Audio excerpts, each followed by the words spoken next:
بسم اللہ الرحمن الرحیم۔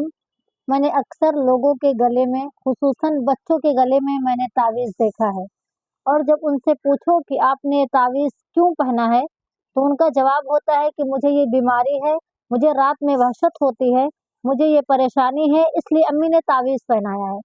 اس کا مطلب آپ جانتے ہیں، آپ کا خود کا عقیدہ بھی غلط ہے اور آپ اپنے بچوں کا ایمان بھی برباد کر رہے ہیں۔ مطلب جو ایکسپیکٹیشن آپ کو اپنے رب سے ہونی چاہیے وہ آپ تعویذ سے کر رہے، جو فیتھ آپ کو اپنے رب پر دکھانی چاہیے وہ یقین تعویذ پر ہے، اور اللہ تعالیٰ سخت ناراض ہوتا ہے اس حرکت سے۔ نبی صلی اللہ علیہ وسلم نے فرمایا، من تعلق شیئا اکل الیہ، جس نے کوئی چیز لٹکائی وہ اسی کے سپرد کر دیا گیا، یعنی اللہ تعالیٰ اس کو اسی طرف چھوڑ دے گا۔ ایک اور حدیث میں ہے کہ ایک بار ایک آدمی اللہ کے رسول کی خدمت میں حاضر ہوا، اس کے ہاتھ میں پیتل کا ایک کڑا تھا، تو نبی صلی اللہ علیہ وسلم نے اس سے پوچھا یہ کیا ہے؟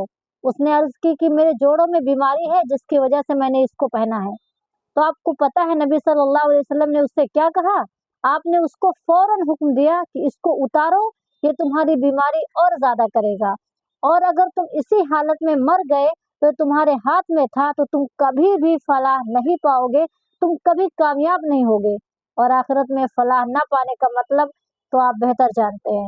آپ خود سوچیں نا، اللہ تعالیٰ نے زمین و آسمان کو پیدا کیا، آپ کے لیے سورج چاند کو مسخر کیا، آپ کو پیدا کیا جبکہ آپ کچھ نہیں تھے، آپ کے پورے جسم کو پیدا کر کے اس میں روح پھونکی، آپ کو دیکھنے سننے چلنے لائق بنایا، اور جب آپ بیمار پڑے، آپ کے جسم میں کوئی پریشانی آئی تو آپ نے فوراً کیا کیا؟ تعویذ لٹکا لیا۔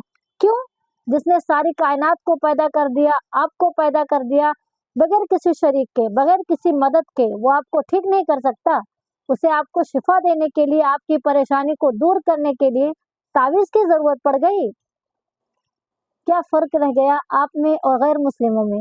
وہ کالا دھاگا باندھتے ہیں، آپ تعویذ پہنتے، وہ بتوں کی پوجا کرتے، آپ مردوں سے مدد مانگتے، جبکہ ایک مسلمان کی شان تو لا الہ الا اللہ ہے کہ وہ صرف اور صرف ایک اللہ کی عبادت کرے، اسی کے سامنے جھکے، اپنا ہر دکھ، اپنی ہر پریشانی اللہ کے سامنے رکھے، کیونکہ اللہ اپنے بندوں سے ایک لمحہ بھی غافل نہیں ہوتا۔ وہ فرماتا ہے قرآن میں، اجیب دعوت الداعی اذا دعان، میں پکارنے والے کی پکار کو سنتا ہوں جب وہ پکارتا ہے۔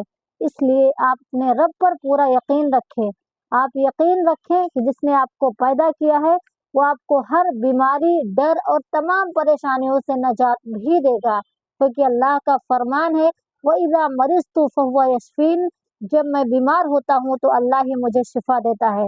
اللہ تعالی ہم سب کو نیک راستوں کی توفیق دے، آمین۔